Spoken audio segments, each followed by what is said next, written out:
ब्रजभूषण जी और पंडित जी ने जब से अपना गीता ज्ञान ब्लॉग लिखना शुरू किया है, उनके ऊपर दोहरी जिम्मेदारी आ गई है। अभी तक वो सिर्फ अपने मन के सुकून के लिए गीता पढ़ते और समझते थे। अब अपने ब्लॉग के पाठकों के सवालों के जवाब तलाशने के लिए गीता को फिर से पढ़ रहे हैं, ताकि उनके जवाब की तलाश भी पूरी हो और उन्हें सही मायने में गीता ज्ञान भी मिल सके। और इसी गीता ज्ञान को आप सुन रहे हैं कुकू एफएम पर। रोज कोई ना कोई सवाल पंडित जी के पास आ ही जाता है। हर सवाल के पीछे एक कहानी होती है, क्योंकि जीवन की कोई भी परेशानी अचानक से नहीं आती। उसके पीछे सालों से एक भूमिका बन रही होती है। हमारे फैसले, हमारी इच्छाएं और हमारा व्यवहार सब मिलकर आने वाले कल की इबारत लिखते हैं। इसीलिए अगर आज की किसी परेशानी का हल तलाशना है, तब पुराने दिनों के पन्ने पलटने जरूरी हो जाते हैं। ऐसी ही एक किताब के पन्ने पलटने जा रहे हैं पंडित जी, ताकि उसकी मदद से किसी की परेशानी का हल गीता के पन्नों में तलाश सके। पंडित जी के पास जो समस्या सवाल बनकर आई है, वो कहीं बाहर से नहीं है, उनके खुद के घर से, उनकी जान से ज्यादा प्यारी छोटी बहन उर्मिला के घर से आई है।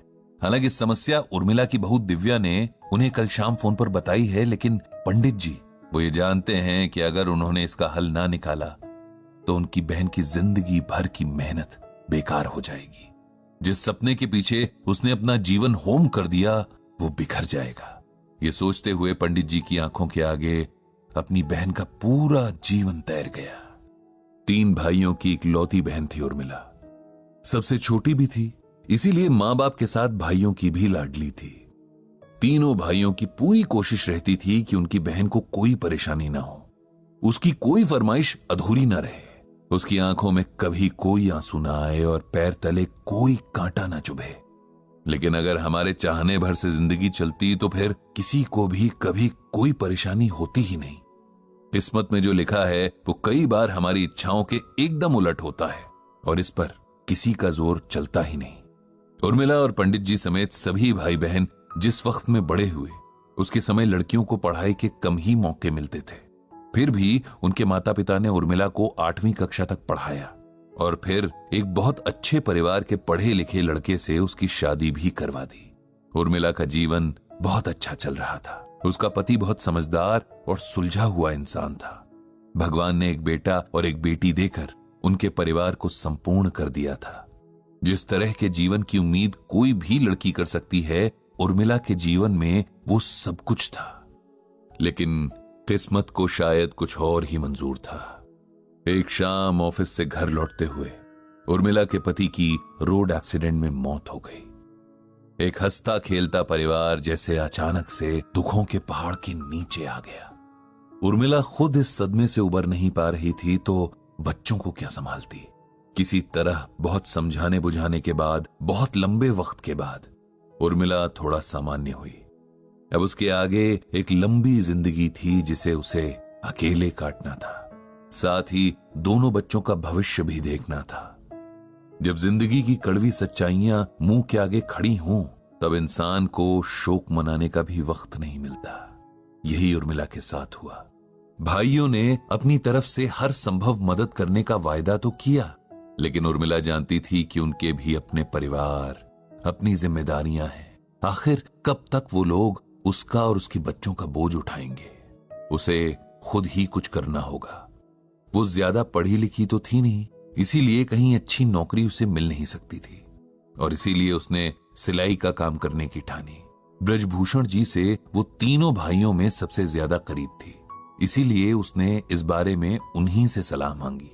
भाई को बहन का फैसला सही लगा, सो उन्होंने उर्मिला का पूरा साथ देने का वायदा किया।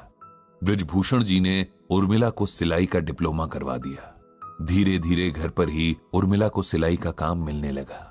मेहनती तो थी ही, साथ ही अच्छे नेचर की भी थी, इसीलिए काम लगातार बढ़ता गया। जब काम बढ़ता गया तब उर्मिला ने अपने आस पड़ोस की महिलाओं को सिलाई सिखाकर काम देने का फैसला किया। इस तरह कुछ ही सालों में उसका अच्छा बड़ा सिलाई केंद्र बन गया था, जिसमें उसकी तरह की कई जरूरतमंद महिलाएं काम करती थीं और एक रिस्पेक्टफुल जिंदगी जी रही थीं। उर्मिला के दोनों बच्चे भी होनहार निकले। दोनों ने खूब पढ़ाई की और अच्छी नौकरियां पाई। उन दोनों ने उर्मिला से एक फैक्ट्री खोलने को कहा ताकि और ज्यादा महिलाओं को रोजगार मिल सके। इन सब में पूरी तैयारी और मदद उसके दोनों बच्चों के साथ ब्रजभूषण जी ने भी की। जिस दिन फैक्ट्री का उद्घाटन था, उस दिन ब्रजभूषण जी अपनी बहन के प्रति बेहद गर्व का अनुभव कर रहे थे। उनकी बहन ने अपनी विपरीत परिस्थितियों को खुद पर हावी नहीं होने दिया था और अपने साथ जाने कितनी महिलाओं को संकट से उबार लिया था। बेटी और बेटे की शादियां करके उर्मिला ने अब उनके प्रति अपने दायित्व पूरे कर लिए थे। उनकी बहू दिव्या ने मैनेजमेंट की पढ़ाई की थी और अब वो अपनी सास के साथ फैक्ट्री संभाल रही थी। सब ठीक चल रहा था, लेकिन एक दिन उर्मिला बाथरूम में फिसल कर गिर गई और उसकी कमर में बहुत बड़ी चोट लगी, जिसकी वजह से डॉक्टर ने उसे पूरे 6 महीने के बेड रेस्ट के लिए कहा।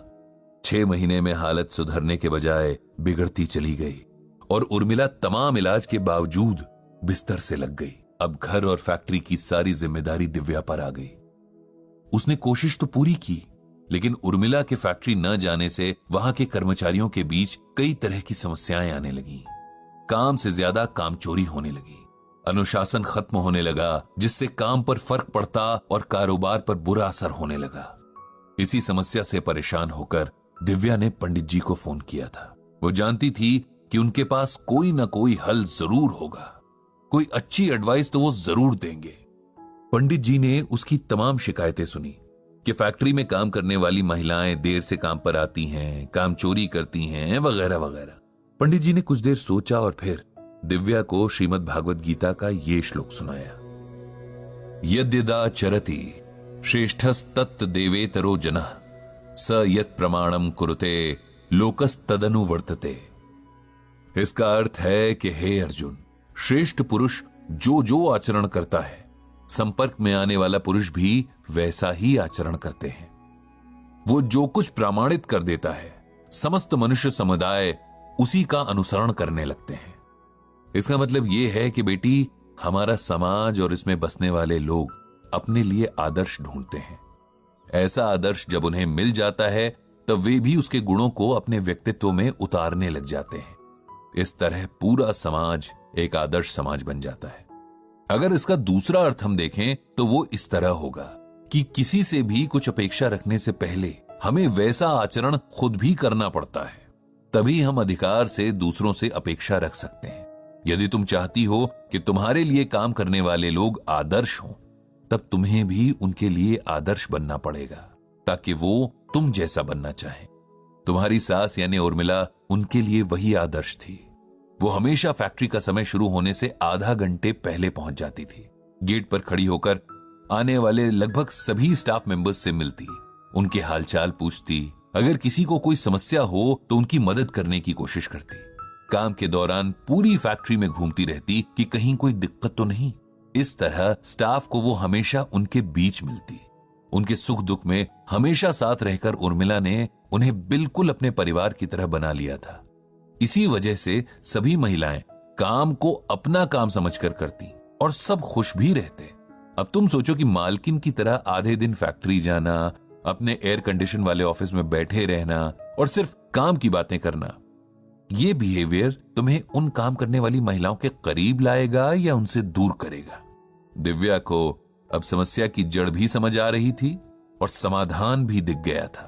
उसने पंडित जी को बहुत बहुत धन्यवाद कहा और मन ही मन उनकी सलाह पर अमल करने का संकल्प लिया।